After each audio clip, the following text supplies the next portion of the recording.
Hello, I am Minecraft Phenom 08, and this is episode 31 in my Automate Everything Minecraft series. In today's episode, I plan to make a tier 6 void ore miner. Now, first off, we need to actually make the components to do that, so we need to make a tier 6 void ore miner controller. So let me find that real fast. That is right here, and that is made with a tier 5 void ore miner controller, some aethium, which is only able to be acquired through the tier 5 and tier 6 void ore miner. So we actually have a bunch of that, and I do think I already have those automated. I do. So let's make the tier 6 controller, if I can type this in correctly, and then let's go from there. So I do want to use the clear laser lens on this. You can use any color laser lens, but I do have the clear laser lens automated already. So we just click that in there, and we can find a place to throw this in, and we can throw this in right here. So now that we can automatically make those, let's dial one of those up. Let's also grab the assembler, which is a very nifty tool for the mod environmental tech, and we'll see what we can do with that in a minute. But let's get the controller here. If it is done crafting, it is. And let's go ahead and place that down, say right here. And if we take the assembler and left click it, it will tell us in the bottom left corner exactly what type of blocks we need to build the complete tier 6 structure of the void ore miner. So let's grab one laser lens. Let's go in reverse order. So one laser lens, I would like to use the clear laser lens for this. And then we need 6 laser cores. So let's grab 6 of those. And then I believe we need, 56 structure panels, so let's get that. I do have some of them made, but I need to make some more, so I need 56, I need 44 more? Hopefully my mathing is good. And then I think we need, 92 structure frame tier 6 or above. Now these things are where this build gets a little bit expensive, because the tier 6 version, each block uses 2 nether stars, and for each structure frame tier 5, you use 1 nether star. So these things are expensive. Let's go ahead and make a pattern for this recipe, throw it in our Applied Energistics system, and say, okay, can we make 92 of these? Thankfully we can. We do have everything we need. So all we have to do is wait for that to be crafted. What else do we need here? So we have the structure panels, the structure frame tier 6s are being crafted, and now we need 20 modifiers. Now it says null modifiers. We can use any modifiers. Well, any modifiers as far as I know. There are only a few modifiers worth using in this structure, and one of them is the speed modifier. So let's grab 20 of those, and let's see here. Are the tier 6, and you always forget the space.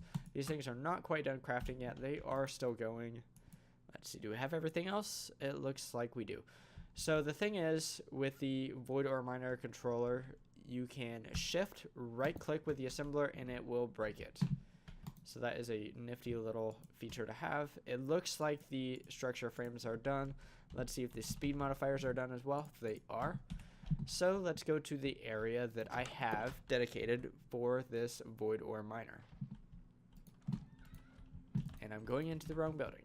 I am going into this power generation building, which has a lot of turbines, all powered by this one awesome extreme reactor. If you haven't checked out the video where I built this area, then go ahead and check that out. I have expanded upon it since I have originally built the reactor and these 2 bottom turbines down here as necessary, but all that is pretty easy actually. One thing I will need, one more thing, is I need some capacitor blocks. And I'm going to be using the vibrant capacitor blocks, and I'm going to be using 7 of them. So let's see if we can't make 7 of these guys. It looks like we have everything we need, so let's go ahead and start that craft. For right now, I can just use a regular block because I know exactly how big this thing is and its layout. I do have an area dug out right here for the entire structure, so let's go ahead and place that down. I do need to get rid of this block now. And now to actually craft this thing, we can grab the assembler, and this mod makes it really easy. All you have to do is hold right click, and if you have the blocks and if you have the area, it will start laying down the blocks where they go one at a time. So let's go ahead and watch this happen, and since there's a block right down here, I can sit myself down and we can wait for this thing to be crafted. If I have everything in my inventory, it will complete the structure. So let's see here. I'm hoping it's complete now. It is, and I know that because this laser right here is showing there's actually a laser beam in here in the clear laser lens, which indicates that this thing is fully constructed. Now let's see if those capacitor blocks are done. So they are. Fantastic. So what I plan to do with these capacitor blocks is I want to set the first one down here, and I want to configure the top to be an input and the bottom to be an output. And right now I only have a capacity of 25,000 each way, 25,000 in and 25,000 out of the capacitor. But with the mod Ender.io, which is a fantastic mod, we can add to this multi-block, and now that we have 4 blocks here, the max input is 100,000 and the max output is also 100,000. Now since I placed those additional blocks, I do need to change something up real fast. I need to, whoops, not throw that water bucket. I need to click on that. And I also want to make this a disabled side, just in case, because I definitely do not want another side to be connected to the Cryo-Stabilized flux duct. Let's grab that water bucket. And then let's actually finish out this capacitor by adding these blocks right here. Now another cool feature about the capacitors from Ender.io is that we can take the wrench here, or the crescent hammer in this case, and actually change what these sides show. Now one of the cool things is we can change it to show an input and an output, so we don't actually have to click the block to see exactly what our statistics are. Now I'm going to change 3 of the sides to this so that I can kind of see it from any side, what the input output is. And then I actually want to change these over here to a meter. Now this shows how full the capacitor is, and right now it is completely full, as we see by this line right here. And also we see 0 input and 0 output.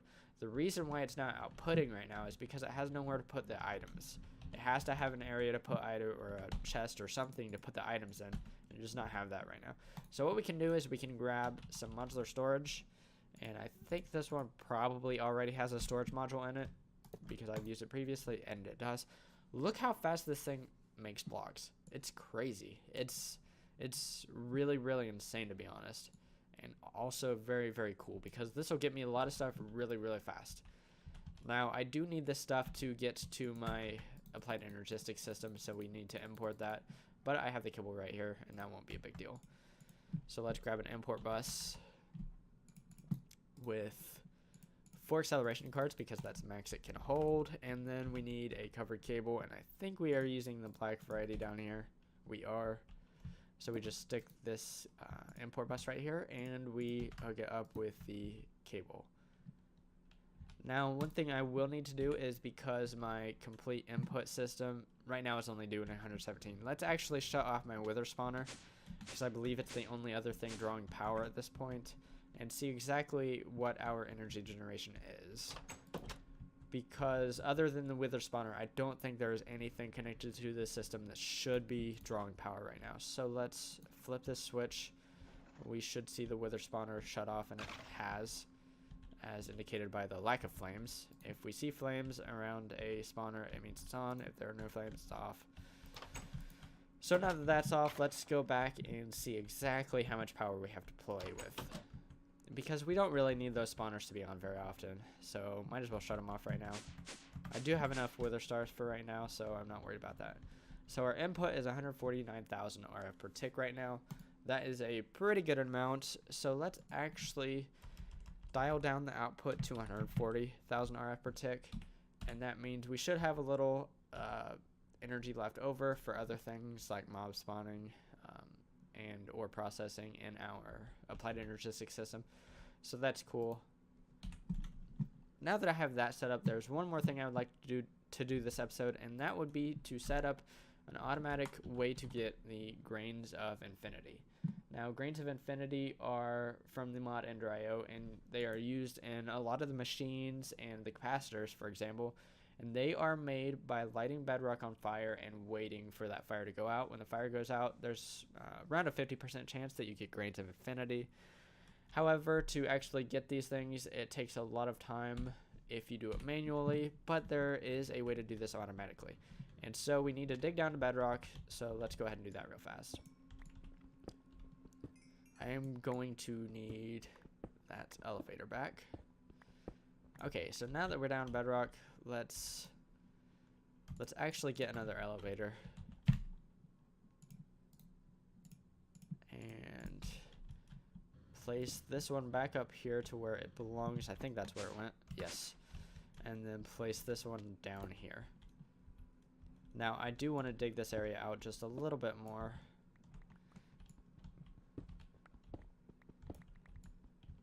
And I also need to connect it. Let's get some light first off. I do need to connect it to my energy and my Applied Energistics system, so let's do that real fast. Actually, I should have started up here. Okay, so it's all the conduits right here, and it actually comes from over here. So let's dig this way and then drop it straight down. That would be the most ideal solution. So let's go one more over, and then let's go down.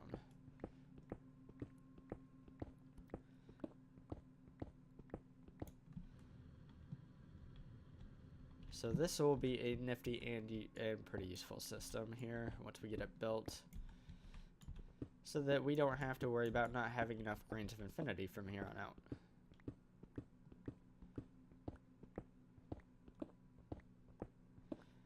So this begs the question, how exactly do we automatically light fires on bedrock? But to be honest, it's not too complicated. Let's see exactly how we're going to do this. So I actually have a machine, and shoot, I forget what it is actually. So what I'm going to do is I'm going to go off camera for a second, and I'm going to figure out what that is, and then I am going to be right back. So that device that I couldn't think of is a mechanical user, and I actually already have this automated. I have kind of set up a trial system, and it seems to be working pretty well. I do need some resonating redstone crystals, so let's see, how can we get those? Okay, cool. So there is a recipe we can use here, and let's go ahead and do that.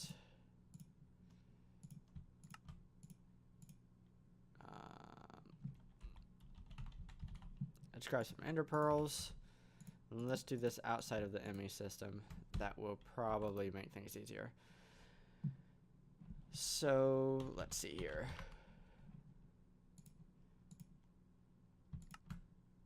Cool. So that's not too bad at all. So let's actually automate this so we can grab more of these. And now we should be able to make more mechanical users. I'm only probably going to make 5 total in this episode, because that should be plenty. To be honest, this system should run pretty much all the time. The next thing I need is something to light a fire with, which is flint and steel. We will need an export bus, and we will need a crafting card, which essentially tells the export bus that if we don't have flint and steel in the system, then to go ahead and craft it automatically and then send it out to where it needs to go. We will need some item duct, so let's grab some of that. We also will need some servos. We need 1 servo, to be exact. Let's not use the best servo. Let's use the second best servo. And then we will also need some redstone relays, which I'm not sure if I've used yet, but redstone relays essentially allow item ducts and structural ducts and fluid ducts and pretty much all the flux ducts and everything from thermodynamics to transmit redstone signals, which will be pretty handy right here in a few minutes. So what else do we need? We need a timer. Whoops. So let's grab a timer. And then is there anything? I need a chest of some sort, so let's grab a modular storage unit. Let's see if this one has anything in it. It does have a storage module, so that's cool. We can get rid of that assembler here in a second. So let's see, is there anything else I need? I do need some covered cable and some... I don't think I need flux duct. So let's grab some covered cable. I am using the black variants for the rest of the stuff, so let's go ahead and just grab the black variant. And I will need one more modular storage and an import bus. So let's go ahead and make sure that this also has a storage cell in it. It does. And then an import bus. We shouldn't need any speed upgrades, but you know what? Let's just throw a bunch in there anyways. And then we also need a vacuum of some sort. We could go with a vacuum chest or a vacuum hopper, but I think I'm going to go with a vacuumulator. This machine seems to work very, very well, so that will be good because we need something to gather up the items once they are made. So hopefully I have everything that I need. So let's go down here. And once again, I was headed off to the wrong building. You would think that I would know where I'm going, my own base.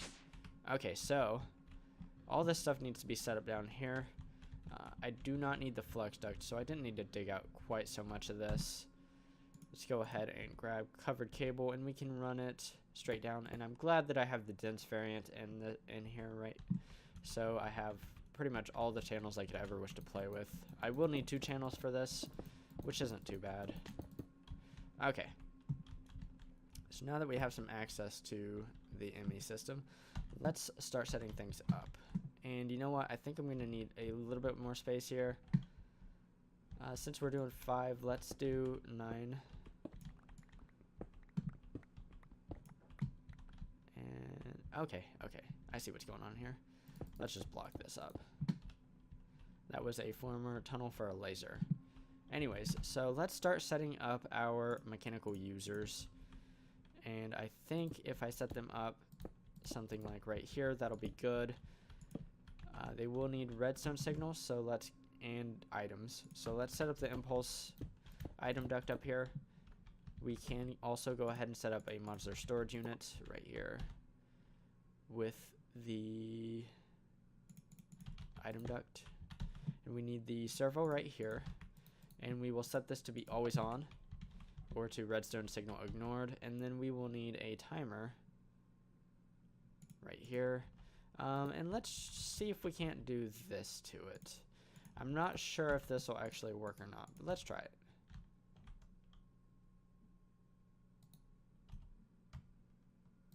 Okay, cool.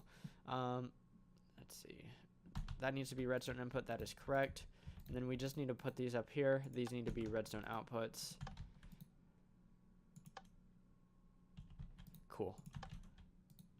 So theoretically, all that should be connected. Let's set this delay to something like 2000. And then we need to get items into this modular storage unit. So let's go ahead and see what we can do here. We need an export bus. Let's put that right here. We need a crafting card, and we need the flint and steel to be exported to the system. And let's actually set in a couple of these acceleration cards as well. And I think the best way to do this will be to just run the actual cable up here.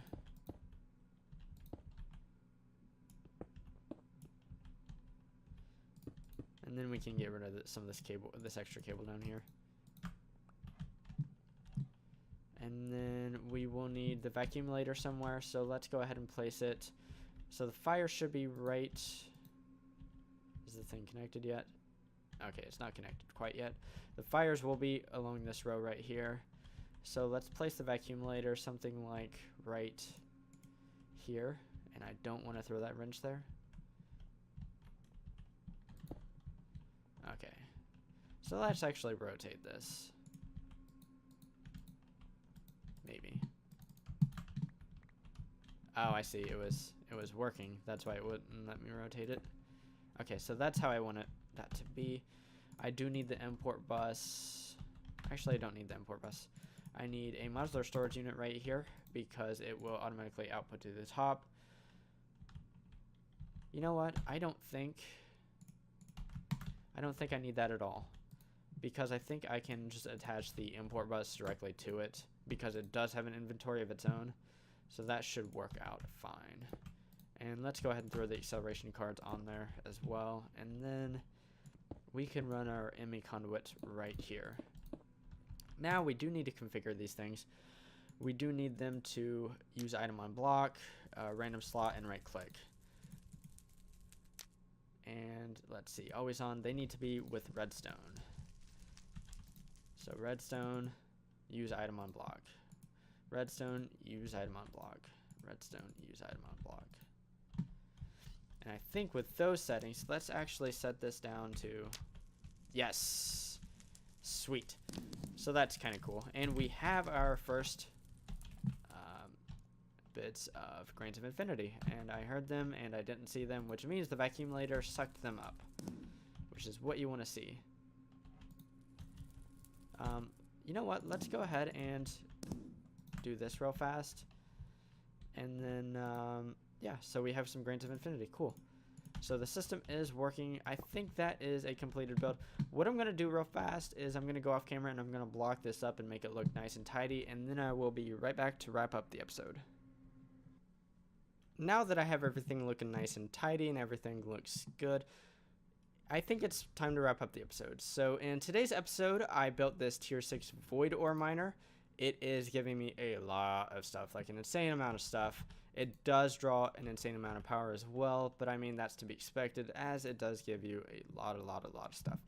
In addition, I also built this little grains of infinity system to automatically provide me with grains of infinity for the mod Ender.io. Now this will be super useful in the future, as I will likely be using a lot of them, because I do plan to upgrade my power system with some awesome capacitors, and that will take a lot of the grains of infinity, but we should have them, so it should be all nice and dandy, and it should work out pretty well. Anyways, if you liked today's episode, give it a like. If you enjoy automation in modded Minecraft, then go ahead and subscribe to my channel, because that's kind of what I do. Signing off, I am Minecraft Phenom 08, and I will see you next time.